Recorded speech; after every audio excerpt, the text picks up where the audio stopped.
Welcome na naman sa isang bagong episode dito sa Factbusters PH. Sa ating episode ngayon, tatalakayin natin itong isang episode ng programa ng Iglesia ni Cristo ni Manalo na Ang Pagbubunyag. Dito po sa isa nilang episode na may pamagat na Ang Kinikilalang Maria ng Iglesia Katolika na yung host ay walang iba kundi si Victor Sandoval.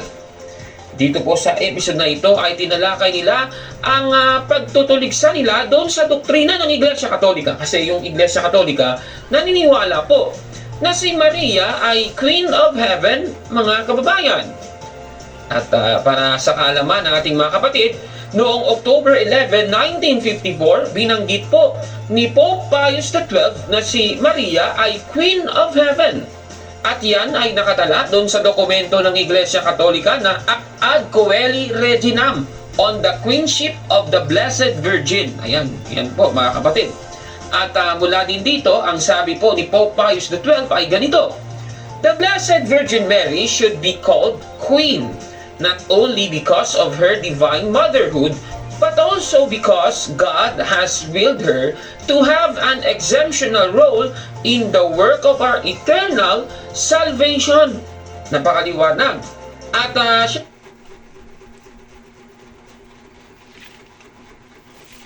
magandang gabi na po. Meron po tayong bigyang reaksyon. Itong isang pagtuturo na si Birhen Maria ay naging Queen of Heaven.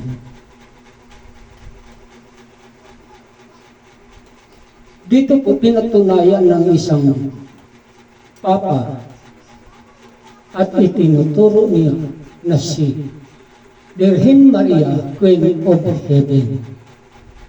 Itong lahat na kanilang tinuturo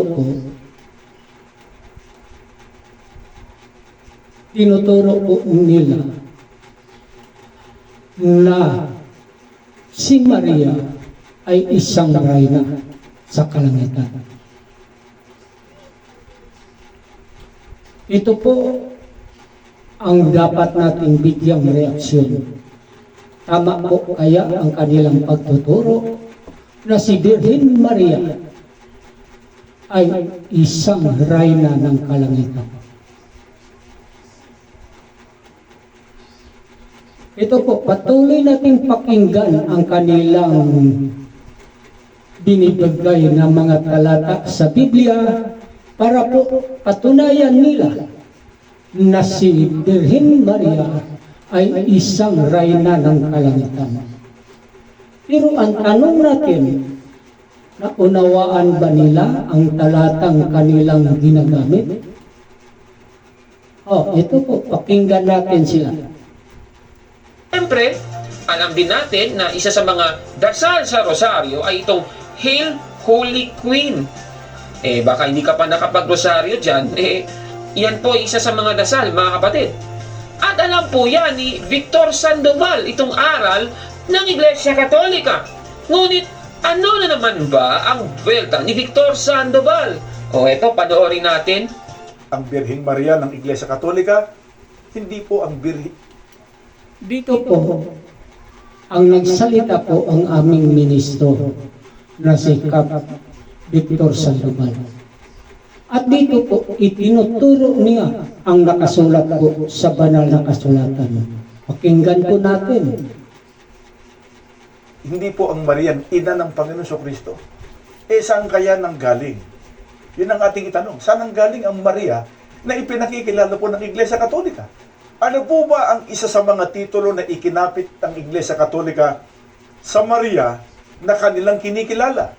Sangguniin natin ang kanilang aklat ulit sa page 165. Si Maria, ang reyna ng langit at lupa, siya ang reyna ng purgatorio, ng mga misyon, ng rosaryo, ng kapayapaan, ang pangkalahatang reyna. Mga kaibigan, batay po sa aklat na binasa natin, ang Maria na kinikilala po ng Iglesia Katolika Romana, tinatawag po nilang reyna ng langit, reyna ng lupa, siya raw ang pangkalahatang reyna. Tanong mga kaibigan, kanino po kaya nanggaling ang kaisipang mayroong reyna ng kalangitan o ng langit na dapat sambahin? Babasahin namin sa inyo nakasulat sa Biblia dito po sa Jeremias 7:16 hanggang 20. Huwag mong ipanalangin ang mga taong ito, Jeremias. Huwag kang manangis para sa kanila, sapagkat hindi kita pakikinggan. Tingnan mo ang kanilang ginagawa sa mga lungsod ng Huda at sa mga lansangan ng Jerusalem. Nangunguha ng panggatong na kahoy ang mga anak nila. Nagpaparikit ng apoy ang kalalakihan at nagluluto ng tinapay ang kababaihan upang ihandog sa Diyos-Diyosang tinatawag nilang Reyna ng Kalangitan. Naghahandog din sila ng mga inumin sa ibang Diyos upang saktan ang kalooban ko. Subalit, ako bang talaga ang kanilang sinasaktan? Hindi. Manapay ang kanilang sarili ang sinasaktan nila at inilalagay sa kahihiyan. Kaya nga, ibubuhos ko sa puok na ito ang aking matinding puot. Madadamay sa ipapataw kong parusa ang mga tao, mga hayop at pati mga punong kahoy at mga halaman. Ang aking puot ay gaya ng apoy na walang sino mang makapapatay. Mga kaibigan, ang tinatawag po na Reyna ng Langit o Kalangitan ay isang Diyos-Diyosang sinamba ng mga pagano at ng mga Huda na tumalikod sa tunay na Diyos. Ito po ang nasa likod ng imahen ng kinikilalang Birheng Maria ng Iglesia Katolika Romana. Mabigat pero yun ho ang totoo. Isang Diyos-Diyusan ng mga pagano. Ay hindi po yan ang tunay na Maria na ina ng ating Panginoon Kristo. At ang sabi po ng Biblia, ang mga sumasamba sa Kanya, ibubuhos ang wika ng Diyos ang kanyang matinding puot. Mula po sa ating napanood na video ayon sa kanila. Yun na po. Itong tinuturo ni sa aming ministro, pinabulaanan nila ito po. Pero hindi nila naunawaan ang sabi ng ministro, hindi ito ang tunay na Maria. Kung gano'n, itong binanggit ng aming ministro sa talata na yan, hindi yun ang Maria na nakasulat sa Biblia. Dahil po, itong binanggit sa talatang yan, isang Diyos-Diyosan. Pansinin po natin, itong Diyos-Diyosan na binanggit sa talata na yan, kinikilala po Queen of Heaven, Reyna sa Kalangitan. Bakit po tinitiyak po ng aming kapatid? Dahil po ito si Birhen Maria po, nandun pa lang siya sa libingan, hindi pa nakaakyat sa langit. Dahil po ang nakatala sa banal na kasulatan na nakaakyat na po sa langit ang ating lang Panginoong Hesukristo. Mayroon kang mababasa sa Biblia na may mga taong binuhay mula sa patay. Yon si Apostol Pedro, ang isang napatay, binuhay po niya. Yun si Lazaro, binuhay po ito ng ating Panginoong Jesucristo, pero sila po hindi umakyat sa langit. Sino lang po nang siya'y binuhay muli na umakyat sa langit, ito lang ang ating Panginoong Jesucristo. Dahil po itong binuhay ni Apostol Pedro at binuhay ng Panginoong Jesucristo, sila po'y namatay muli. Hanggang ngayon, nandoon pa sila sa libingan. Wala pa pong tao, kahit isa, maliban kay Kristo, wala pa pong tao na nabuhay muli. Kung ganon, itong tinutukoy po sa talata, isa po itong Diyos-Diyosan.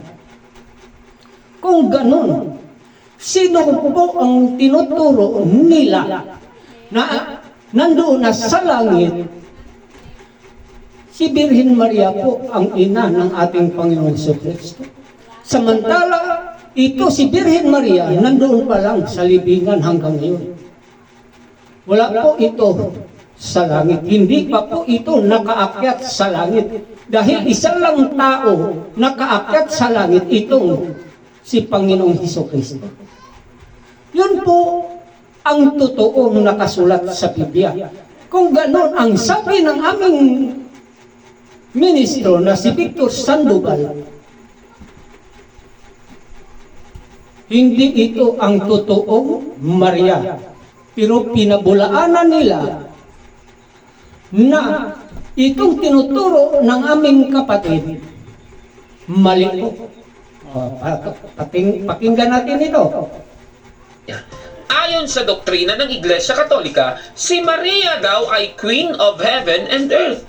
At binasa ang aklat ni James Alberione, SSP, STD, na Glories and Virtues of Mary sa page 165. Sabay sabi na ang Maria ng Iglesia Katolika ay tinatawag nilang Reyna ng Langit at Lupa. Pero ang buwelta niya, ang sabi niya, ang tinatawag na Reyna ng Kalangitan ay isang Diyos-Diyosang sinasamba ng mga pagano. At yung kaniyang batayan ay Jeremias 7:16 hanggang 20, mga kababayan. At sabi pa niya, ang tinatawag daw na Reyna ng Kalangitan ay isang Diyos-Diyosang sinasamba daw ng mga pagano. Grabe naman yan, mga kababayan. DPI helps you do more dahil alam mo may mag-aalaga sa'yo. Para sa pamilya, lahat ibibigay ko. Sandali lang po, mayroon. Kahit pagod, kahit puyat, laging sila muna. Ang tanong, totoo ba ang pahayag niyang ito, mga kababayan, na si Maria ay ang Reyna ng Kalangitan sa Jeremias 7:16 hanggang 20?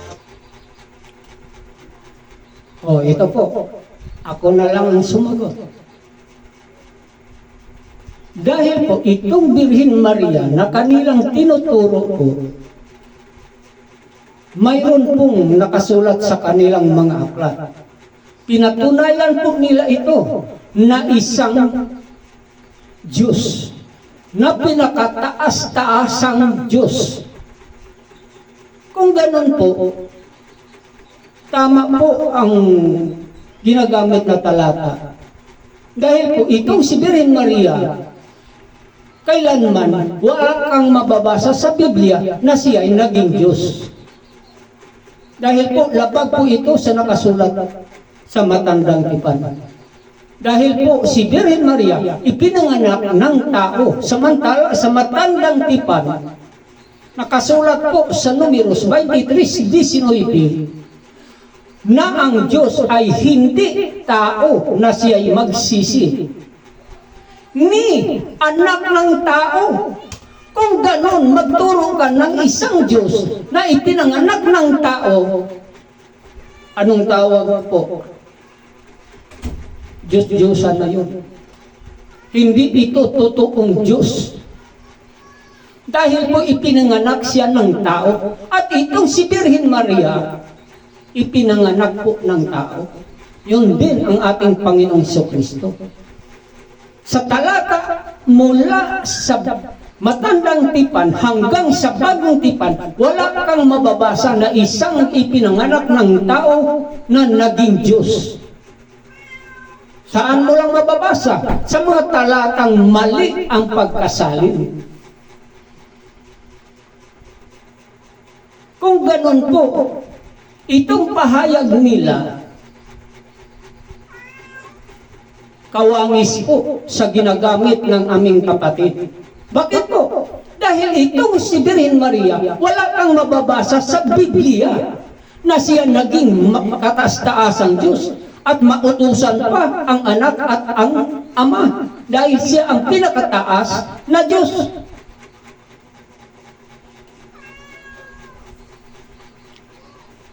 Itong mga Dipensyo Katoliko, CFD, naghanap sila ng mga talata ng Biblia para ang ginagamit ng ministro, pabulaanan nila. Hindi ang layunin sundin ang kalooban ng Diyos, kundi para suwayin.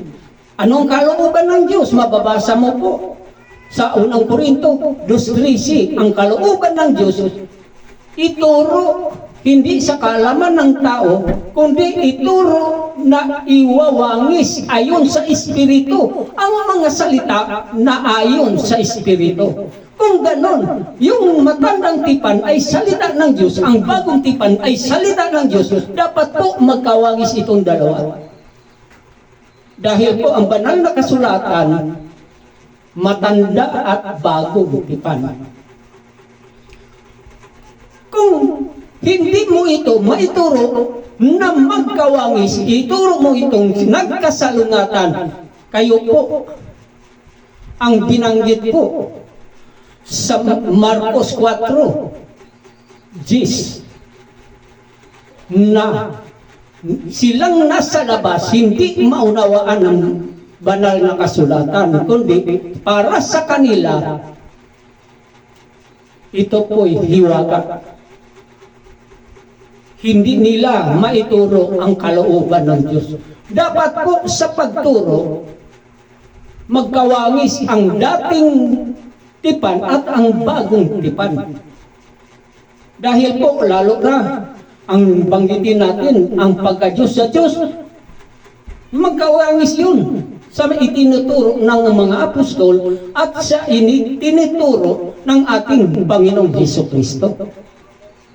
Pero dito po, mayroon ng Diyos na pinakataas pang Diyos at hindi lang siya Diyos, kundi siya pa ang pinakamataas na tagapamagitan sa tao at sa Diyos.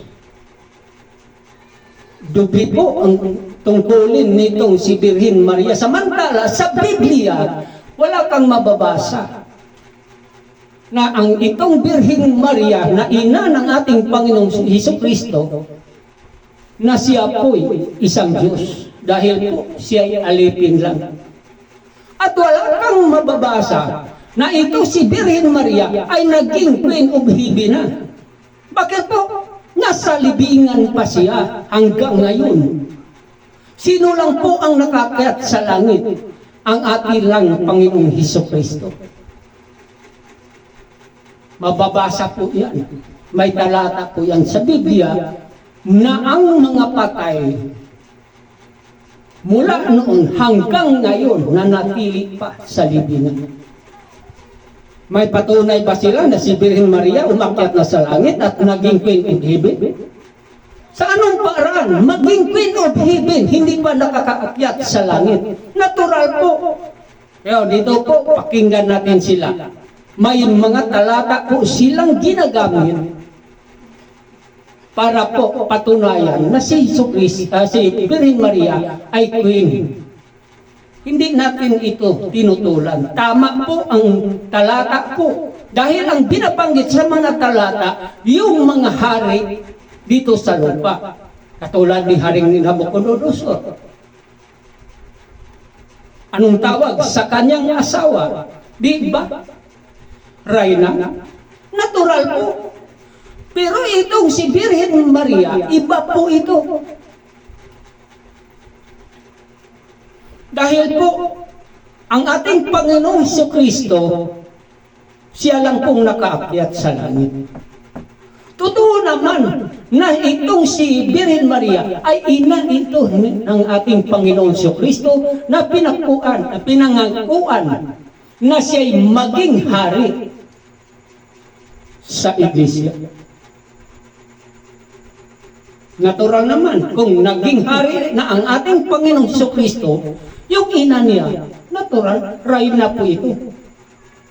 Pero hindi pa ito naging Reyna ng kalangitan. Bakit po nasa libingan pa?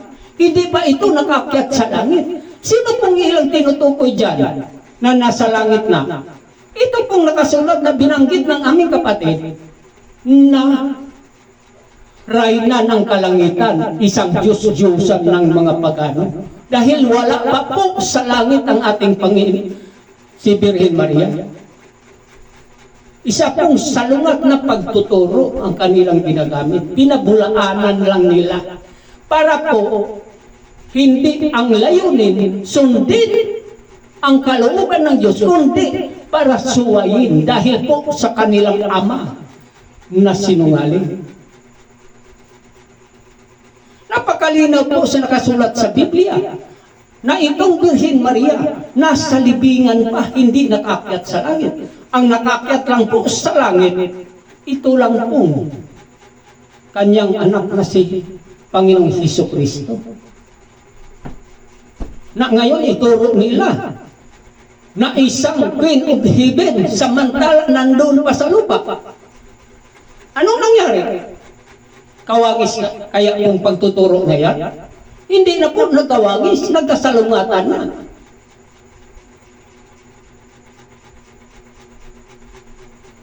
Itong pagtuturo po tungkol kay Birhen Maria, wala po sa Biblia.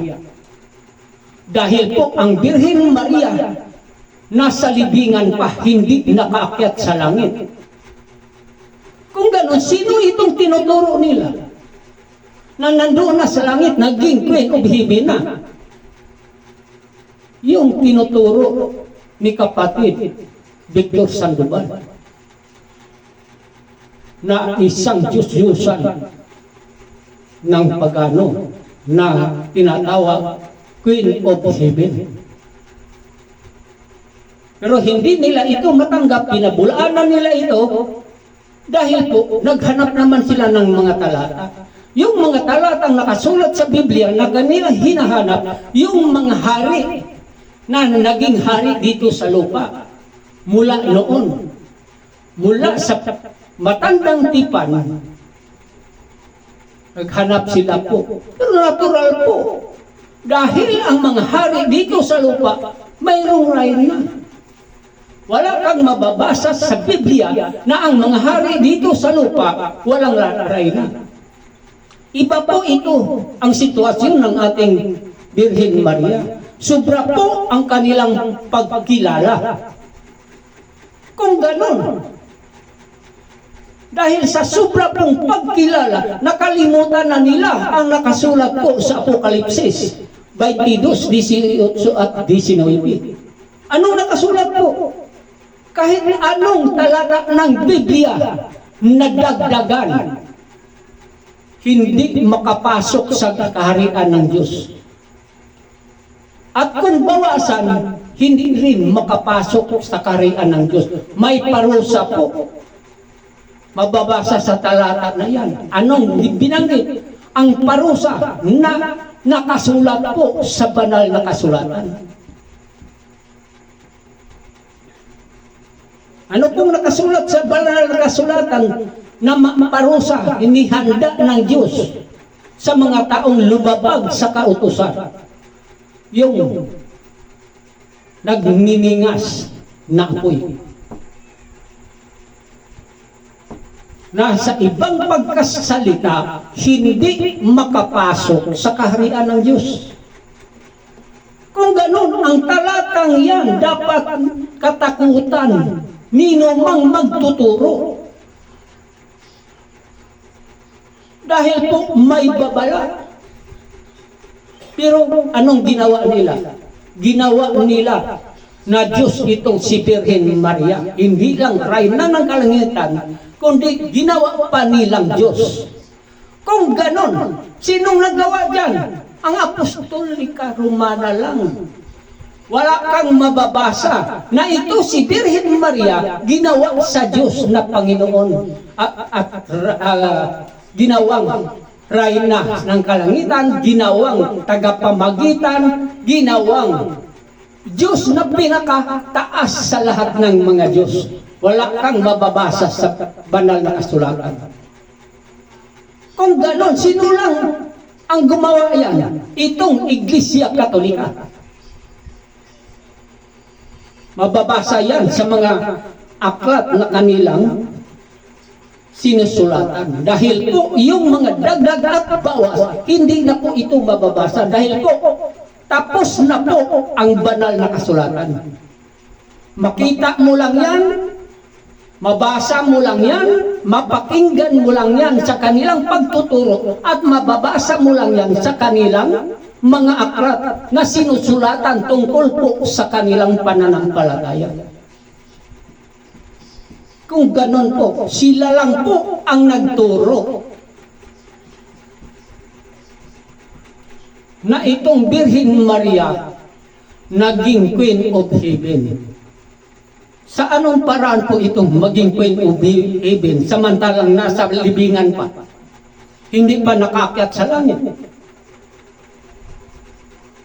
Mapatunayan ba nila na si Birhen Maria nagsabi na siya ay umakyat sa langit? Na siya ay binuhay na muli katulad ng ating Panginoong Kristo? Hindi po nila ito mapatunayan dahil po walang nakasulat sa Biblia na itong Birhen Maria umakyat na sa langit. Sa anong paraan maging Queen of Heaven ito? Nandoon pa lang sa libingan. Kung ganun tama ang binabasa ng aming kapatid, na itong tinatawag nilang Queen of Heaven, hindi ito si Birhen Maria dahil si Birhen Maria wala pa makakyat sa langit, nandoon pa sa libingan. Na itong tinuturo nilang Birhen Maria, yun ho ang Diyos-Diyusan ng mga pagano.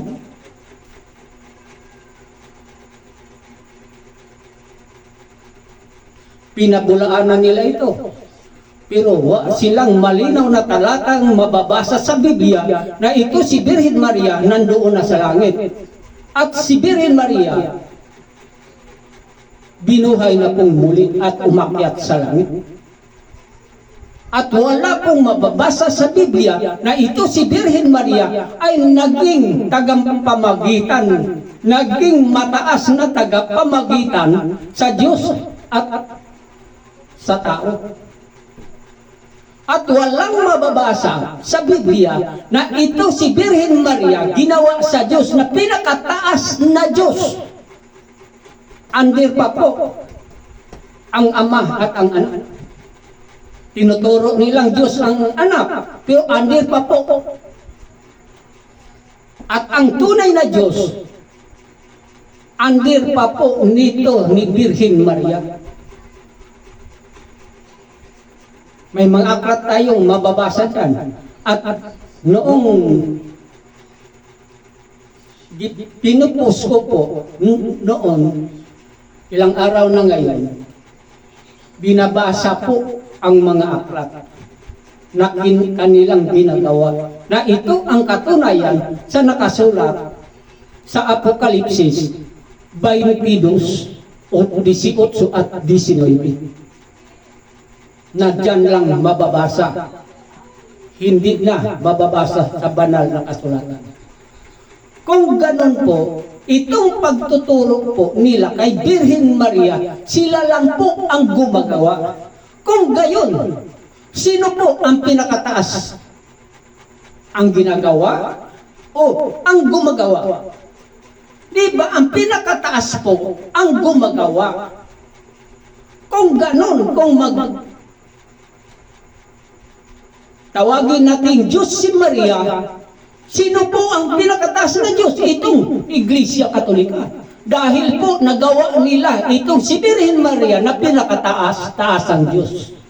Kung ganon, ang mga Iglesia Katolika, itong yung Iglesia Katolika, sila po ang pinakataas na Diyos. Pero tunay ba itong Diyos? Hindi. Bakit po?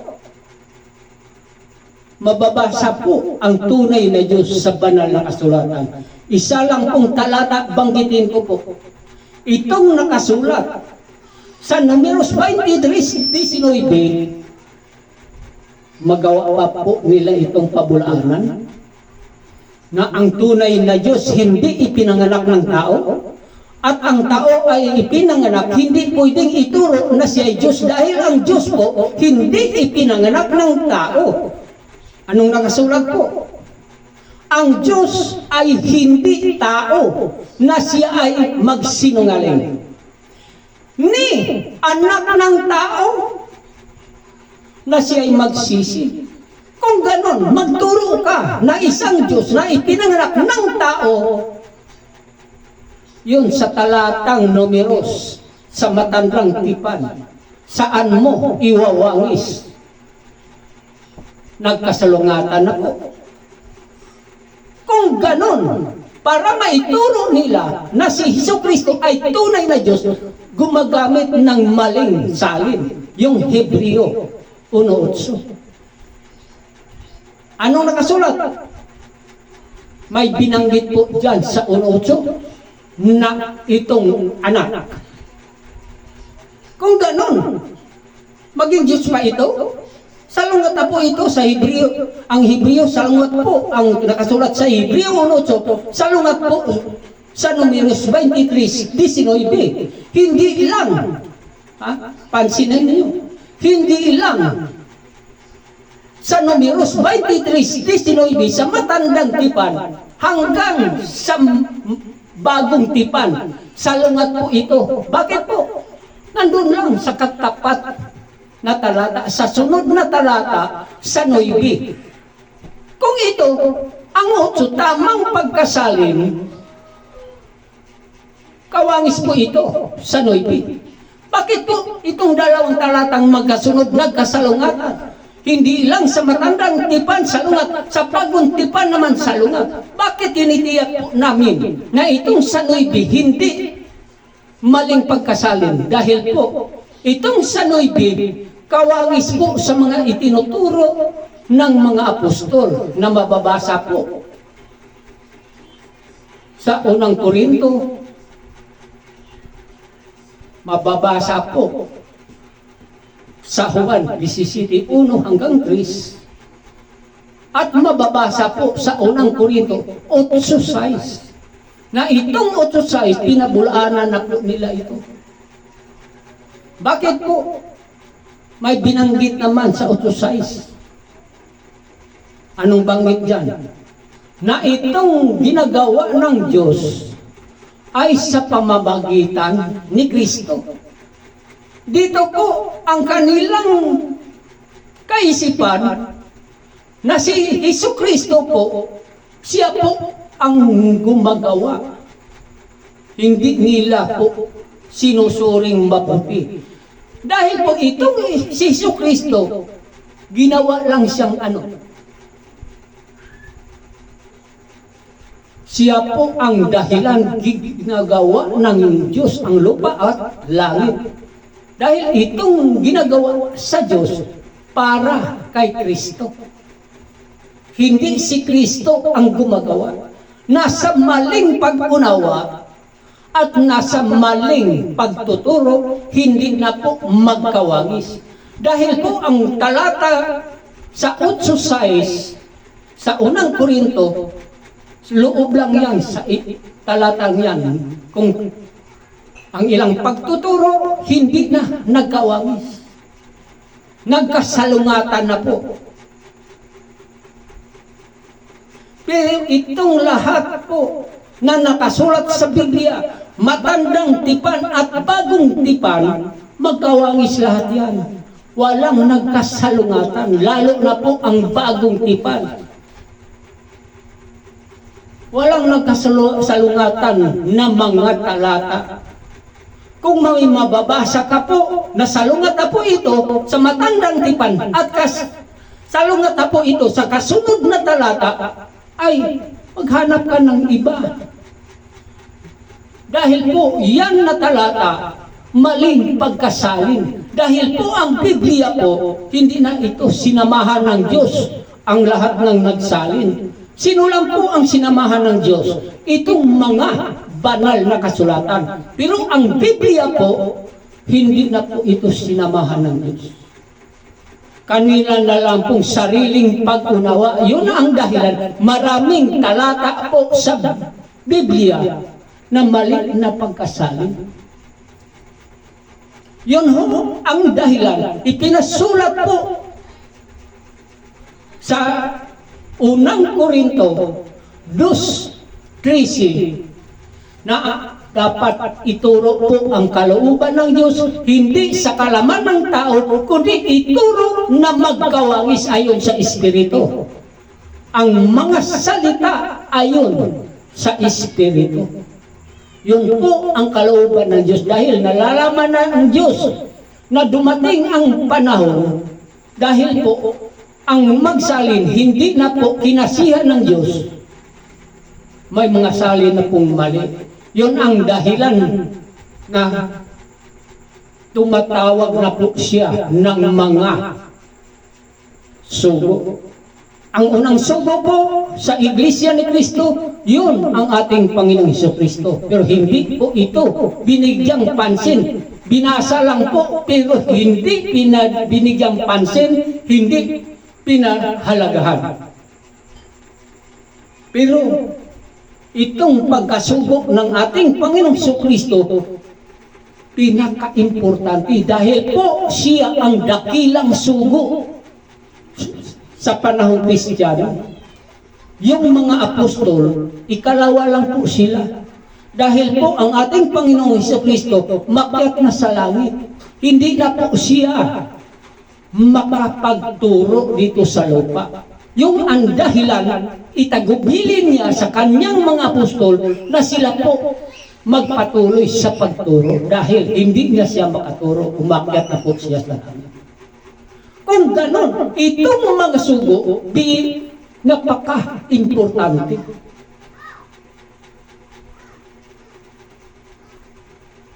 Napaka-importante po. Dito ni mo malaman ang totoong pagtuturo. Napakalinaw po sa nakasulat sa Numeros at sinundan pa sa sulat ni Propeta Jeremias na ang tunay na Diyos yun lang gumagawa sa langit at lupa. Pero anong ginagamit po nitong mga depensor Katoliko? Humanap sila ng paraan para mapabulaanan.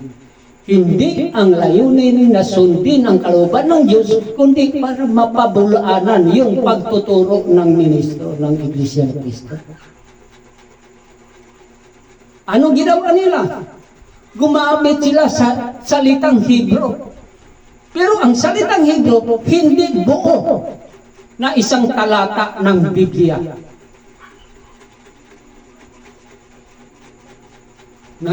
Humanap lang po sila ng mga nakasulat po sa Hebro, lalo na po itong pagkilala na ang Diyos ay marami. Humanap po sila. Yung ikad po sa Hebro, sa atin po, sa English, absolute one. Kung sa atin po, isa po, hindi dalawa. Pero itong ikad, composite by one. Ano ang paliwanag nila? Itong talata na to ay ikad. Dahil po may nila. Natural po. Pero hindi nila naunawa ang mabuti ang talatang ginagamit nila.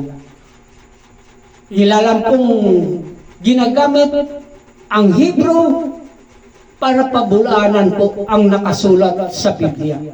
Anong katunayan? Itong nakasulat sa 1:26 sa Genesis. Ang sabi po, gawin natin ang tao na kawangis natin. Sino po ang kasama ng ating Panginoong Diyos na itong natin? Itong natin, ituturo na nila na itong natin ay si Kristo. Pero hindi nila iniisip mabuti ang nakasulat dyan. Dahil po, ang banggit dyan, gawin natin ang tao Sa talata ba yan, ginawa na ng Diyos ang tao? Hindi pa. Bakit po plano pa lang yan? Kung ganun, sa plano, may kasama siya.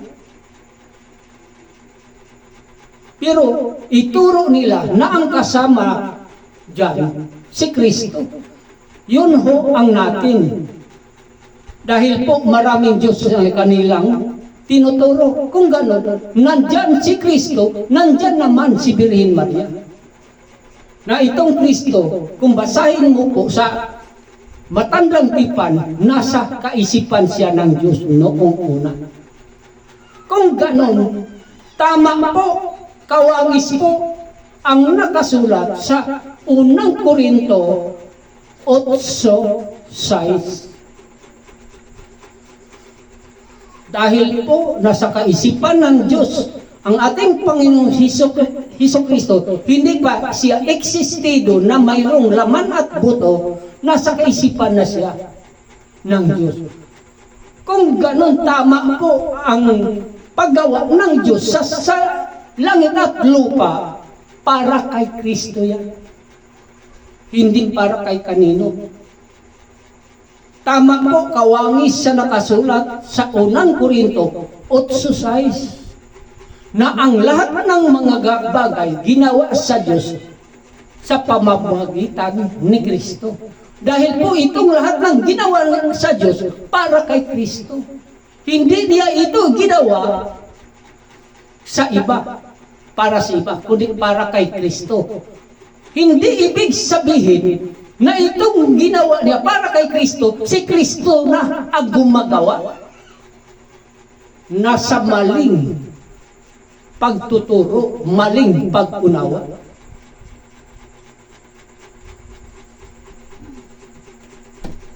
Yun po ang totoo. Na itong Birhen Maria, hindi ito isang tunay na Diyos. Hindi ito isang katastaasan na Diyos. Dahil po, si Birhen Maria ipinanganak ng tao, labag po sa nakasulat ng Biblia. Sa Números 23:19 at labag po sa tinuturo ni Propeta Jeremias. Na ang tunay na Diyos, siya ang gumagawa sa langit at lupa. Yung mga tinuturo ng mga tao na hindi tunay na Diyos, sila po'y mapaparam sa ibabaw ng lupa at sa ilalim ng langit, na ang katumbas po sa mapaparam, mamamatay. Totoo pa po ang nakasulat. Dahil po ang ating Panginoong Hesukristo hindi namamatay.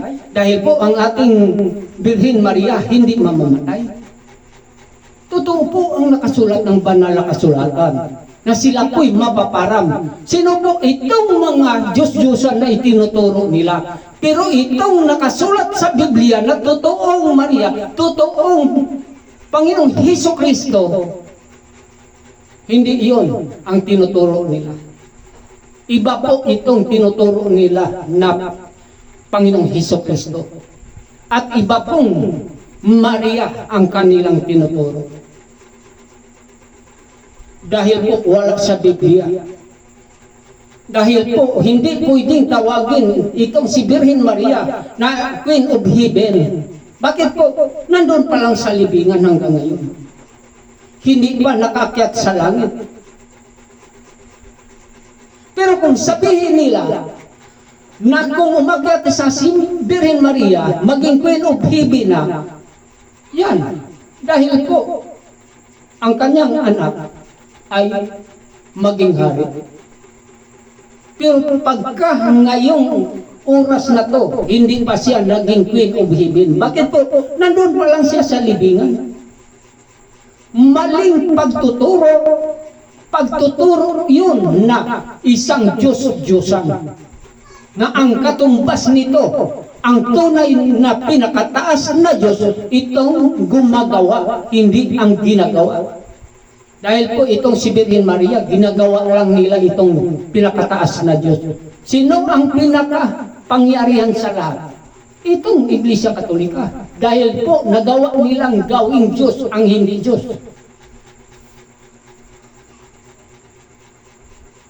Sana po naunawaan niyo kami At ito po, hindi pag-atake po, kundi pagturo ng tama para po mabulay-bulay niyo na mali po ang inyong tinuturo. Hanggang dito lang po. Magandang gabi sa lahat.